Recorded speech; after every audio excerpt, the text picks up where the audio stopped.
السلام علیکم ورحمۃ اللہ۔ الحمدللہ وکفا وسلام علی من لا نبی بعد۔ اللہ مہربان کے فضل و کرم سے ہمارا آج کا سبق سورۃ الحجر کی آیت نمبر 66 سے لے کر 70 تک ہوگا انشاءاللہ۔ اعوذ باللہ من الشیطان الرجیم، بسم اللہ الرحمن الرحیم۔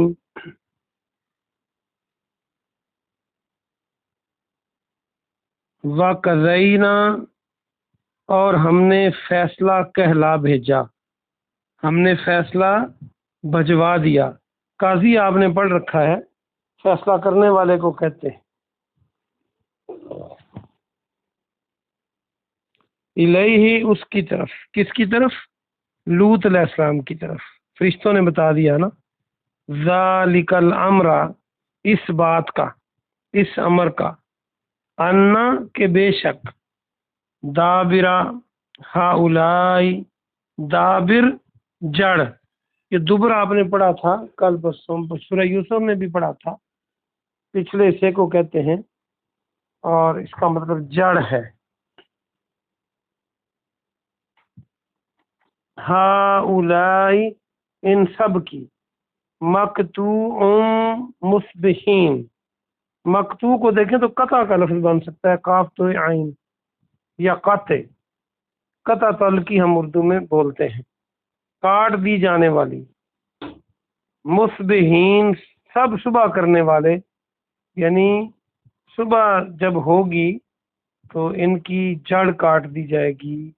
بے شک یہ ہم نے اس کی طرف اس امر کا فیصلہ کہلا بھیجا۔ وجاء، اور آئے، اہل المدینہ، شہر کے لوگ، مدینہ کا معنی شہر ہوتا ہے، جو ہمارا مدینہ منورہ ہے، یہ مدینہ تو نبی اس کا پورا نام ہے صلی اللہ علیہ وآلہ وسلم، تو عربی میں شہر کو مدینہ کہتے ہیں۔ یستبشرون، وہ بہت خوش ہو رہے تھے۔ یہ بشارت اور بشیر اور بشرا یہ لفظ بن سکتے ہیں سارے۔ با محاورہ ترجمہ دیکھیے، اور شہر والے آئے اور وہ بہت خوش ہو رہے تھے، وہ جو ظالم قوم تھی۔ قالا، کہا، کس نے؟ لوط علیہ السلام۔ انا، بے شک، ہاؤلائی، یہ سب، ضیفی، میرے مہمان۔ یہ ضیافت کا لفظ آپ پہلے بھی پڑھ چکے ہیں، زواد یہ الف تے سے ضیافت بن سکتا ہے، جو مہمانوں کی ضیافت ہم کرتے ہیں۔ فلا، پس نہ، تفدہون، تم مجھے ذلیل کرو۔ فا، دواد ہا، کسی کی عزت خراب کرنا، ذلیل کرنا۔ کہا کس نے؟ لوط علیہ السلام نے، بے شک یہ میرے مہمان ہیں، پس تم مجھے ذلیل نہ کرو۔ واتقوا اللہ، اور سب اللہ سے ڈر جاؤ۔ ولا تخزون، اور نہ تم مجھے رسوا کرو۔ یہ تخزونی تھا تو گرامر کی وجہ سے یہاں اس کو گرا دیا گیا، یہ کو تو تخزون۔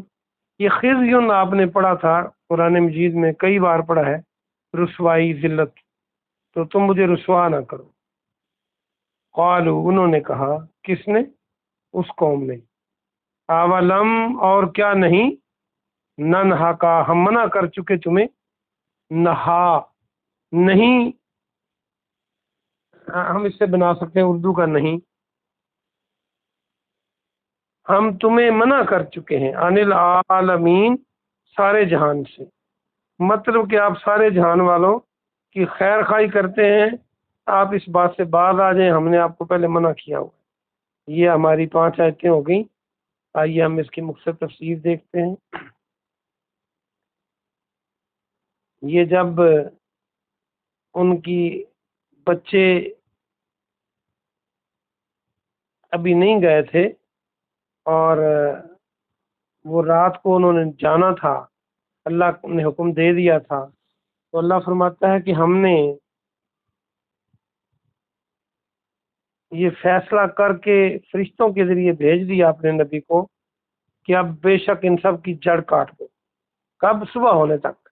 یہ جو صبح کرنے والے ہیں اس وقت تک ان کی جڑ کاٹ دی جائے، مطلب تباہ و برباد کر دیا جائے۔ اور وہ سارے شہر والے آئے، جب مہمان آئے نا تو وہ خوش ہو رہے تھے کہ ہمارے قابو میں آ گئے ہیں، اب ہم انہیں ذلیل کریں گے، رسوا کریں گے۔ تو وہ اس قدر ان کی اخلاقی گراوٹ دیکھیے کہ مجمع کا مجمع آ جاتا ہے، اور حالانکہ بندہ کوئی بھی برا کام کرے تو اس کو سے چھپنے کی کوشش کرتا ہے، کوئی چوری کرے، کوئی اور کام کرے، لیکن وہ سارے کے سارے مل کے خوش خوش کہ ہمارے شکار آ گئے ہیں۔ تو انہوں نے ان کو شرم دلائی لوط علیہ السلام نے کہ میرے مہمان ہیں، تم ان کو تنگ کرو گے، ان کو رسوا کرو گے تو میری عزت میں کمی آئے گی۔ دیکھیں وقت کا پیغمبر ہے اور مہمانوں کی کس قدر ان کو فکر ہے، اور یہ ظالم قوم جو ہے یہ مہمانوں کو ذلیل کرنے پر تلی ہوئی ہے۔ مہمان کا بڑا مقام ہے اسلام میں، کوئی مہمان آئے تو جتنی آپ کی حیثیت ہو خوش دلی سے اس کی خدمت کرنی چاہیے۔ اور مہنگائی کے دور میں مہمان کو بھی سوچنا چاہیے کہ یہ نہ ہو کہ آ کے بیٹھ جائے اور بلا وجہ بیٹھا رہے، یہ ٹھیک نہیں ہے۔ اور جب وہ پھر بھی نہیں مان رہے تھے تو پھر انہوں نے دوسرے انداز میں سمجھایا کہ اللہ سے ڈر جاؤ۔ پہلے تو اپنا بتایا کہ دیکھو میں تمہارے درمیان رہتا ہوں، اس طرح میری بےزتی ہوگی، میرے مہمانوں کو کچھ ہوگا، تو مہمانوں کو تو دشمن بھی ہو تو اس کا لوگ خیال کیا کرتے ہیں، اور تم یہ کر رہے ہو۔ وہ قوم نہ مانی تو پھر انہیں دوسرے انداز میں ڈرایا کہ اللہ سے ڈر جاؤ۔ اس کا مطلب یہ تھا کہ اللہ تمہیں دیکھ رہا ہے، اللہ نے اگر تمہیں پکڑ لیا تو تم بچ نہیں پاؤ گے۔ تو اللہ قوت والا ہے، اللہ کے سامنے تم کچھ بھی نہیں ہو، اور مجھے رسوا نہ کرو۔ انہوں نے کیا کہا ڈھیٹ قوم نے؟ انہوں نے کہا کہ ہم آپ کو پہلے منع نہیں کر چکے کہ سارے جہان والوں کی خیر خواہی سے بعد آ جائیں آپ، تو آپ ایسا کیوں کرتے ہیں؟ آپ کے کیا لگتے ہیں؟ تو یعنی تکبرانہ انداز میں انہوں نے بعد آنے کی بجائے لوط علیہ السلام کو اچھے کام سے روکنا چاہا۔ چاہیے تو یہ تھا کہ وہ برے کام سے رکتے، لیکن وہ اچھے کام کرنے والے کو پورا مجمع گھر کا گھیرا ڈالا ہوا ہے اور اس طرح کی گفتگو کر رہے ہیں۔ تو پھر اللہ پاک تو فیصلہ کر چکا تھا، پھر جو کچھ ان کے ساتھ ہوا وہ آپ کل پڑھیں گے۔